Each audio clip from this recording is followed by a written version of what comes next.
G'day, ZiggyD here, back with some more Path of Exile. In today's video, I'm going to be giving you a post-commentary of a race practice run I did last night. I actually recorded commentary at the time, but I had my full echo on the entire commentary and it was almost impossible to listen to, so I'm doing a post commentary here, which is probably going to be better anyway because you guys will be able to get a bit better information from it.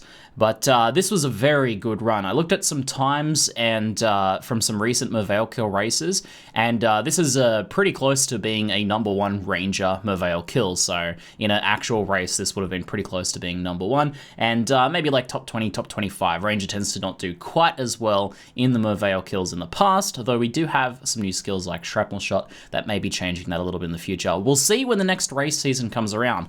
For those of you guys less familiar with races in Path of Exile, they are competitive PvE and they are a lot of fun. You essentially race to get certain boss kills or try and get as much experience as possible in an hour or 2 hours or 4 hours or 12 minutes. There are all sorts of different races, some of them even set in kind of alternate worlds and not the actual game campaign. There are cool prizes to be run and stuff like that, so there are some pretty cool stuff to do with races. They'll make you a better player and they're a lot of fun to do. I love commentating them and doing them, so expect more in the future. I was watching some Diablo 2 speedruns on AGDQ and it got me inspired to get back into some Path of Exile racing. The new season is probably coming sometime in the next month or so. I don't know exactly yet, but I thought I'd start practicing and maybe start making some content for you guys now. So let's get ready to begin, and I'll give you guys a running commentary of how I take a Ranger through a Merveil Kill. This race practice just here actually kind of incorporates 3 different race types. There is 12-minute burst, where you will get to ledge as quickly as possible and then farm ledge. There is the Brutus kill, and then the Merveil Kill. So all 3 of those will be covered in this one race commentary here, and maybe I can go into more detail on some of the other race types in the future if you guys are interested. So, on that note, let's do a countdown and let's begin. 3, 2, 1, go. So obviously first thing you're going to be doing is grabbing that crude bow just there and talking to the dying exile and taking out the hungry corpse. So you can equip a lot of stuff while you're running around. If you queue up a move command and open your inventory, then you can actually drag stuff around, equip things, unequip things, all while your inventory is open while your character is running. And that's a good thing. It's essential to maintaining a fast time without losing time to inventory management. Now you'll notice I'm not killing anything on this first beach, and that's because simply, well, Ranger doesn't have an AoE skill, and it's very rarely worth killing anything here. We can level up in subsequent zones easily. Now it's a good idea to run kind of a little bit off the coast. That mitigates some of the coast layout RNG, and you can potentially grab any chests along the way. If chests are close to you as you're running, then you should definitely open them up and pick up anything to sell to the vendors in town. Unfortunately, I don't get any chests. We do get the healer kill just there, which is just a matter of standing there and balancing out your potions using mana flask when your mana is low. Now you can actually log out to character screen here and then log back in. That'll save you a few seconds. It puts you in the middle of town. I didn't do that just yet, but it's something I'm going to work on in the future. I accidentally veered to Nessa just there, but I'm supposed to be going to Tarkly and taking that shrapnel shot. So I'm going to sell everything here except the gloves. Gloves can roll pretty good damage stats on them. And then what you'll notice is I will also sell any transmute shards I get as well, because they sell for scrolls, and scrolls at this point are much more important. So I check for move speed boots briefly in the vendor, and then what I do is I run over and grab a fire trap from Nessa. Now because I have some spare scrolls, I got a lot of item drops there, I try and grab an iron ring. I kind of shuffle around and fail with the mouse accuracy a little bit there. But I grab that iron ring to give us a little more damage right off the bat here. As soon as I can equip those pair of gloves there, they have a green socket to them. I'm going to want to equip that fire trap. If you don't have 2 green sockets at this point, I would prioritize equipping that fire trap because it's going to be what you're going to use in this first zone here, and you want to make sure that's leveled. I get body blocked against a pack there and almost wrecked, so that was a little bit sketchy, but your life can be ended pretty quickly here from some of these cannibals in this first zone, so you need to watch out for that. Once you have a good pack of monsters chasing behind you, essentially what you're going to be doing is just throwing out those fire traps whenever they're off cooldown to try and work those guys down. A couple of fire traps as they run over the top of them will take them out. Any currency drops are not a bad idea to duck back and get. I do duck around and grab this augmentation. Maybe that wasn't really worth it. Augment is probably on the lower end of the priority scale just there, so maybe not worth ducking back for augmentation, but it's a minor loss of time anyway, and it could come in handy later on. Now, this is a nice simple layout for this zone. It's basically straight down. Some of the other layouts will have you go to the right, to the far right, following that coastline along, and sometimes you'll have to go right and then head north a little bit first. Now tag that waypoint as you go past, and then head on into the Tidal Island. Now for something like a 12-minute burst race, you won't do this. You'll just continue onto the mud flats. It's not worth getting that Quicksilver Flask. But for any of the longer races like the Merveil Kills or the 1 hour races or any of those, it's well worth getting that Quicksilver Flask. It will speed you up pretty dramatically overall. Now, newer players might want to get a little bit more than a level in that first zone. More experienced racers will want to just get just the 1 level in that first zone and then move on to Tidal Island. If you get about a level and a half, it's pretty easy to level up in Tidal Island. Sometimes you'll level up in Tidal Island, even if you only just get that 1 level in the zone before. But basically the same idea, grouping up whatever packs of mobs you can here and using that fire trap to take them down. Just using a shrapnel shot when your fire trap's actually on cooldown. Shrapnel shot, if the enemies are well lined up with a couple bunched up on top of you, is fairly efficient. I'm quite a fan of this new skill, and I've been trying to take advantage of it quite a bit. Now once you encounter Hailrake, you kind of need to work his ads down with fire traps. Run circles around him to avoid his glacial cascade. If you run directly away from him, there's a very good chance that the entire glacial cascade nails you, and that will end a run very quickly. Hailrake's actually quite dangerous here at this point. There's a couple of champion mobs, the blue mobs there on top of Hailrake, so I definitely want to take those out as well. But once I've taken out the ads, I'm going to move into melee range with Hailrake and try and stay on top of him. His Glacial Cascade does less damage right in melee, and if he does throw out a Glacial Cascade while you're trying to close in on him, you want to sidestep there.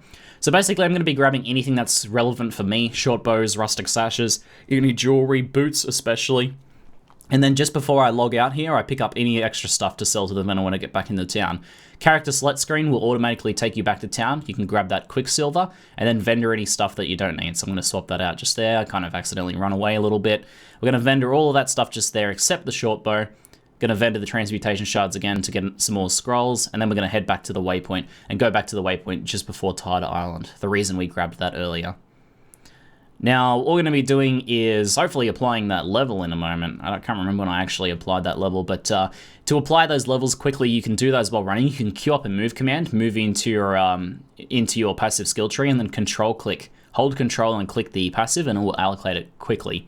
Masters don't actually spawn in races, so we just pretend that the Masters aren't here when we're doing race practice.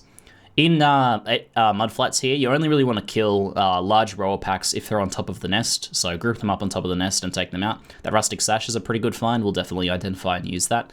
You can roll a lot of good stuff on belts from survivability to reduce flask charges used, increase flask charges gain, and Rustic Sashes are ideal for leveling a bow character here in racing. So these eggs are always along these creeks, and you kind of want to head to the middle-ish of the zones, typically speaking. I see that the eggs aren't right next to that one there, so I actually duck over to the right here on a bit of a hunch, and it is across this creek just here. This will come with experience. Like these egg layouts, they're always attached to those creeks, so you can always follow those creeks, but some of the creeks will head to the cliffs. So if you feel like you're heading further and further out and getting closer to either the shore or the cliff, then you're going to want to head back and take one of the other routes. And once we get that final glyph just there, we're going to head directly north to try and get to this cliff face as quickly as possible. Now I head to the shore side of the cliff face first so that I can then follow it left, and that reduces the chance of me missing the actual exit zone just here. Obviously ignoring the boss. The only things we're going to be killing are well grouped up enemies, easy to kill enemies. I'll very rarely kill any rare mobs, and we will kill pretty much any champion mobs, the blue mobs, because those guys give very good experience and extra loot drops and things like that, and they don't take too much longer to kill. Now, some classes will go back to town just when grabbing that waypoint. You can just take that waypoint back to town there, because you do actually get a skill reward when you get that. For the ranger, though, I haven't found it to be very worthwhile. It's like caustic arrow and stuff like that. Not really good enough to make a big difference. Fire trap, shrapnel shot is more than enough to take us through this race just here. So I don't bother going back to town there at all. As for killing in this zone, basically, whenever you have a pretty good group of squids and or crabs following you, then you're going to want to either use your fire trap to take out the squids or use your shrapnel shot if they're well lined up. That'll kill those very quickly, and there's pretty good XP from taking out those crabs and squids. So this zone can be a little, heading upwards here was definitely a mistake. Looking at the map layout now, I didn't realize it at the time. This is a massive dead end. But you kind of want to try and take that, like, there's almost usually a straight line kind of route through. There's two locations that you can end up at if you've done well, and if you're lucky, you'll end up at this upwards staircase here, which is the correct direction, and other times you'll end up at a downstairs down to the flooded depths. And if you find the flooded depths, then you want to head to the larger unexplored area that you missed before, because that's where you want to head towards that upstairs section here, which is the correct direction. I get some rare boots there, but I did miss a serrated quiver, which I definitely should have grabbed. I didn't see that at the time. You'll miss a lot of things when you're first kind of starting out, and I still miss things all the time. Noticing them in post-commentary is much easier. But that rare boot there, those rare boots are an absolute priority. So boots, any magic or rare boots, pick those up. Any transmutes you get should probably go to boots unless you are really struggling for a weapon. So we have that short bow with a little bit of a damage affix on it at the moment, so we're okay in that regard. But I should be identifying those boots as soon as I find a wisdom scroll. I don't think I have any at the moment, actually. I think what actually ends up happening is I find a magic pair of boots, and I really should have identified the rare first, but I end up identifying the magics and getting those first. Armor scraps, blacksmith whetstones, good to grab. Those guys vendor for good scrolls, so they can be good for that supply. Really nice champ pack here with a rawhide boots, so I grabbed that, and the large mana flask to replace my small mana flask as well. Make sure to keep on top of your flasks. You can keep any small life flasks, and those will vendor 3-to-1 to the vendor, and that helps a lot with making sure that you have good enough life flasks to take out Brutus. You at least want a bunch of mediums when you go into a Brutus fight. It's a very difficult fight with only smalls. I have one medium at the moment, so that's okay, but we want to try and improve on that if we can.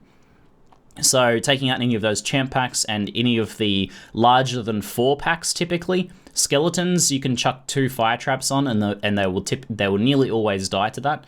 So that's not a bad idea. I use a bit this time to manage my inventory a bit, but I actually could have gone to town because I decided to go to town to get some scrolls here. I actually could have just held on to those and invented those here for an extra scroll, but I actually missed that. We don't need any of those skill rewards, so I just go ahead and skip that. I'm going to vendor any of the stuff that we don't need here. I vended the flask, probably a mistake. I could have vended 3 smalls there and gotten a medium, so I should have done that and had 2 mediums and just had 1 empty flask slot. That would have been fine, but I kind of fail. And then I forget to vendor the armor scrap, so I vendored it, and it's a little bit of time wasted in this run with silly little inventory and vendoring mistakes. And then I accidentally vendor the magic boots, but they roll movement speed, so RNG is kind, and then I don't have to ID those rare boots.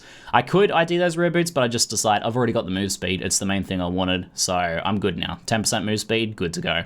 So pretty nice find there. But again, I should have really vended that, identified that rare pair of boots first. So there's a transmute drops back there. That's definitely worth going back for.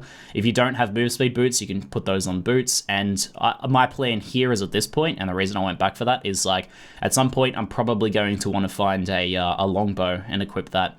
I actually think I end up getting pretty good damage affixes on other items here.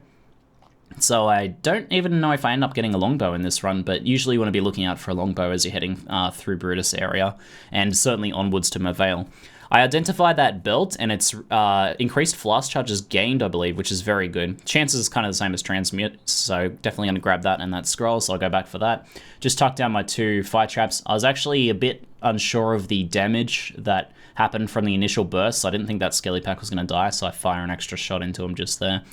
Obviously, not killing Kaduku, not worth the time taken, but sometimes there's a champion pack that spawns with him, so check for that. I kind of just ducked to the side a little bit there and just check. And there's usually a large pack of mobs there you can kill as well. I hang on to those rare boots just to sell for transmute shards if I'm struggling for scrolls later on, grabbing that portal scroll. Make sure you have 1 to 2 portal scrolls heading up to Brutus. We have 3 here, so pretty good. I don't really need to worry about picking up any more portals from here on out because I actually, that's more than enough. I won't need that many in this race. Obviously grabbing that shrine just there. I'm trying to remember if they've actually removed shrine spawns from shorter races or not. I feel like they're still in the races, so I go ahead and grab that anyway. But shrine RNG can definitely play a role in the success of a race. Getting a shrine like that doesn't make much difference. What actually makes a difference is the shrines with the packs of mobs around them. This zone is a bit of a funny layout. Usually what you'll do is kind of follow the centermost path through to head up the cliff. When I run into that waypoint, I should know, oh, I'm actually on the wrong side, because the waypoint always spawns off to the side. So if you're running through the centralmost location, which is kind of the correct way to go, then the waypoint will you'll never usually see the waypoint. So when I see the waypoint, I should instantly be like, okay, I need to go straight down, because that's obviously the wrong side there. I veer off to get this champion pack here. Very good XP, so I take out those guys and grab a quick level 7 there. I think I do this race pretty underleveled, but it works in our favor because we do get a good time.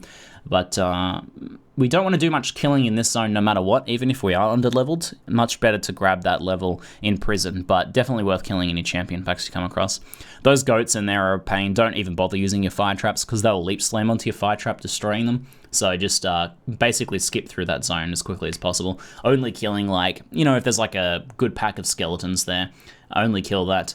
Now, going back to town here as Ranger is kind of, it depends. If you have a 2-link green item, then you want to go back and grab that added colds. I accidentally go to Tarkly. We want to go to Nessa. I do have a 2-link green, but I realized that, oh, it's actually a shabby jerkin, which I should have unequipped. You should unequip your chest armor. You don't need to equip a chest armor until Brutus. I accidentally had that shabby jerkin equipped, and that has been slowing me down just a little bit. It reduces your move speed having a chest armor equipped more depending on the weight of the chest armor, like the type or category of the chest armor. So shabby jerkin is one of the lighter ones, so it doesn't really reduce our move speed too much, but it is lowering our move speed. So I should have really unequipped that even at this point once I realized, but I ended up leaving it equipped anyway, and because I didn't have an actual 2-link green equipped, I should have just left the added cold and came back for it later. But no biggie. I do find a very nice champ pack here. This is a very good. I actually get some pretty good champ packs on this run, and that one's good. The zombies do kind of like scatter out, and I end up having to like pick them off one by one. I still think that's worth it, but it's a bit borderline. You always want to be taking them out as, you know, as a group. I don't bother for the champion Necro because he's going to take too long to kill. Probably should have grabbed that iron ring there. I didn't see that when I went through before. But yeah, I think we could have equipped that for Brutus. It wouldn't have been too bad. For the layouts for lower and upper prison, I'm still learning these, but I'm finding that I always tend to go right, and that always tends to be the wrong way. Like, more on average, I unequip the shabby jerkin there. I actually realized that I had it on, end up unequipping it. I go right here, and I'm like, wait a minute, like, that doesn't look like the right tile set, firstly, and secondly, like, it feels like much less commonly is right the correct answer, so I'm thinking like south/left is probably going to be my first choice from now on, and that seems to have been working out better for me when I've been trying that. So it was right in the lower prison, it was right in the upper prison here as well. Sorry, it was like left was correct, not right. So we're going to do a bit of killing in here. Any of these larger skelly packs we're going to take out. My fire trap's starting to lag behind a bit now, so I probably should be mostly just using it to finish off packs. That's a dead end, unfortunately, there. Gotta go around this way. And any of like the rows of doors very close to each other are usually cell blocks and are not usually the way you have to go through. So try and prioritize. You'll see on the overlay map there, the larger rooms with the doors being more spaced out. Those are typically the way you want to go. As you can see, my fire trap's not really holding its own anymore, and I have good projectile damage and a lot of added like fizz and stuff on my gear, so I should really just be prioritizing the shrapnel shot at this point. Looking at the footage now, at the time I didn't really realize that my fire trap wasn't so effective anymore. So we find the warden's quarters here. You can just follow the blood trail through if you're not very familiar with this layout. It's pretty simple though. There are a couple of chests on the way to Brutus.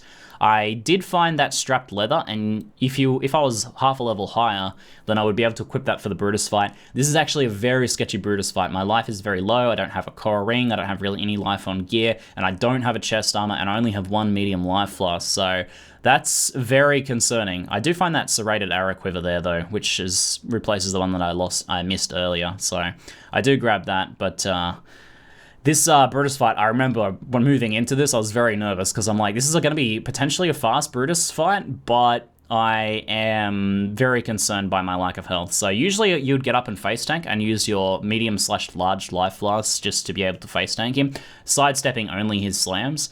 But I can't even handle, look how much damage the auto attacks do, so I can't even handle that. So I need to kind of just dance just slightly out of melee. He's still hitting me, but he's hitting me like not just like, you know, straight after each other, so I'm time for my flask to take effect, and it's definitely lowering my kill speed of him, but I'm trying to dance just in the range where I'm hitting with both the AoE and the projectile.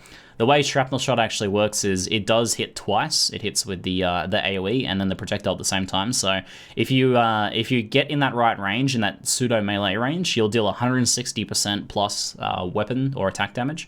So that's even better than Burning Arrow, which is 150%, and it has AoE for taking out those adds. So we managed to get the Brutus kill in a decent time, and more importantly, we managed to stay alive, which is actually a bit sketchy. I grabbed whatever I can there. I already had move speed boots, so I wasn't too worried about that. Then you can character screen and go back to town. You'll automatically have the waypoint after Brutus, after that Brutus kill, so you don't need to worry about walking out of there, and that saves you like a good 30 seconds or something. So I end up vendoring that power ring. I probably should have kept that. I don't know why I vended that one actually, but I do keep the gloves there to check for damage. Again, gloves, quivers are good slots for damage for any attack-based builds. You can get some added fire or added elemental damage. I grabbed the blink arrow. I forgot briefly, but then I go back and grab it. You get that from killing Brutus, and then move speed for boots. Basically, those are some of your priority gear slots. So generally, you can get some damage on jewelry. You can get some on gloves and quiver, and you want that move speed. Those are the things you kind of prioritize as you're running through.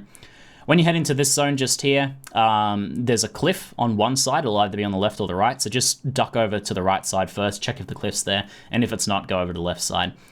There's a lot of mobs here from this shrine. I'm not really trying to kill the rare, I'm just killing the mobs around him. But if the rare gets low enough while killing other mobs, then it's not a bad idea just to finish them off, just to see if anything useful drops from them. Like at this point, I could be getting a longbow. An important part of racing is always keeping track of the things that you need to upgrade and what things you could be getting upgrades in. I'm very aware right now that I need...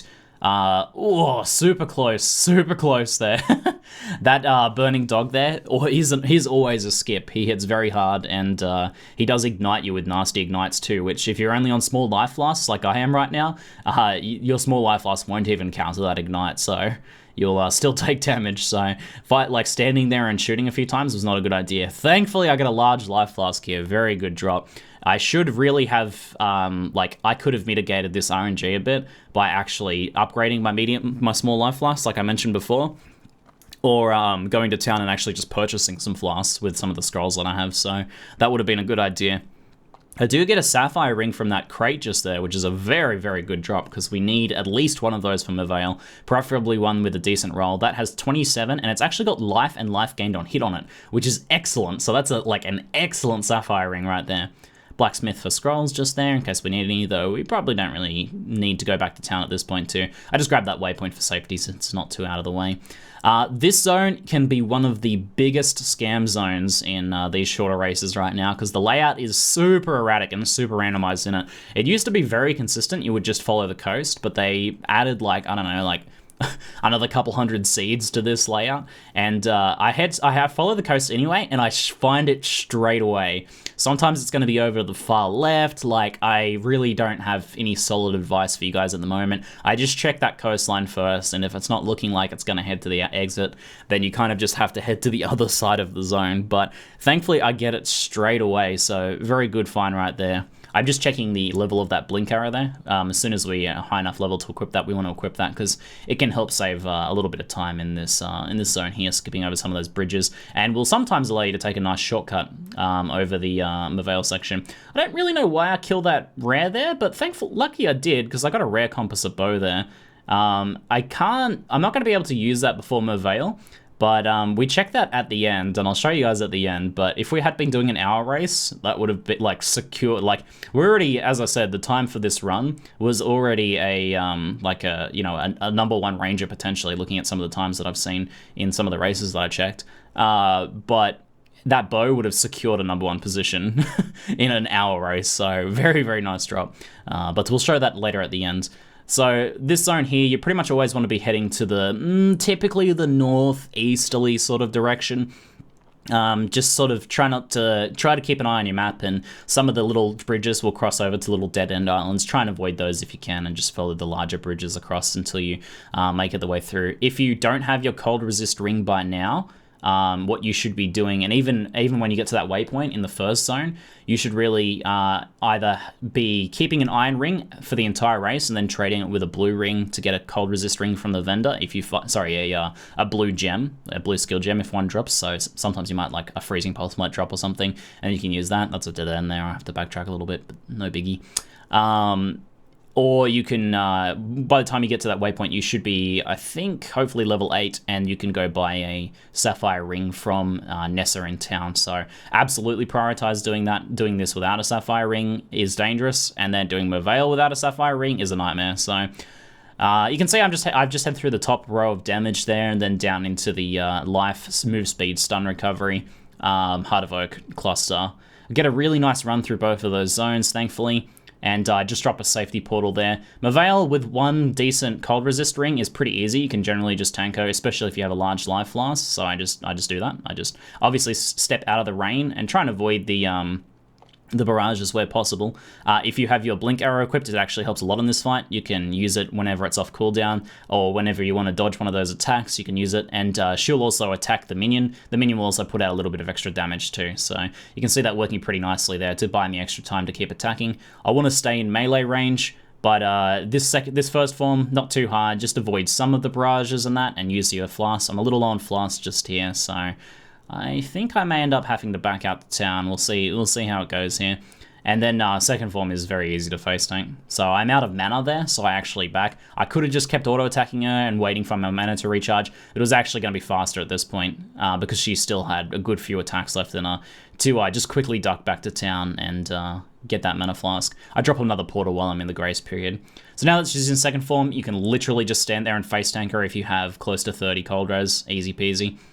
And I even have low life, so if you have a higher life pool than this, like if you have over 200 life and like 30-ish cold res, you're fine. Probably step off the pillars, but the scream is fine. Just stand there and face tank the scream. Try and position yourself to take out the squids with your shrapnel shot as well, and then just kind of work it down. So overall, pretty good run here. A few sketchy moments with me not really getting any sorts of survivability going. But we end up getting pretty fast runs through there with nothing like crazy good on the RNG. Some nice little drops, but nothing crazy good. And we end up with a 24-26 Merveil kill. I was very happy with that. Hopefully I can continue to improve on this time, but hopefully you guys have enjoyed the commentary. I'll skip ahead here because I actually end up checking that bow that I got, which had... Let's have a look. So I wouldn't be able to equip that until I got into Act 2, but in a 1 hour race, you would continue on to Act 2 and either go farm Chamber of Sins if you weren't going very good, but with the time like this, we would head to Northern Forest or maybe even City of Sarn. And this bow actually rolled 42 IPD and 713 Fizz with a bit of added cold as well, with some life gain on hit just for good measure. So amazing bow. And as I said, this was already kind of like a pretty good shot at getting a #1 Ranger just here. And then for an hour race, if things had have continued to go well with a bow like that, I would have definitely have secured that. So pretty damn happy with that run.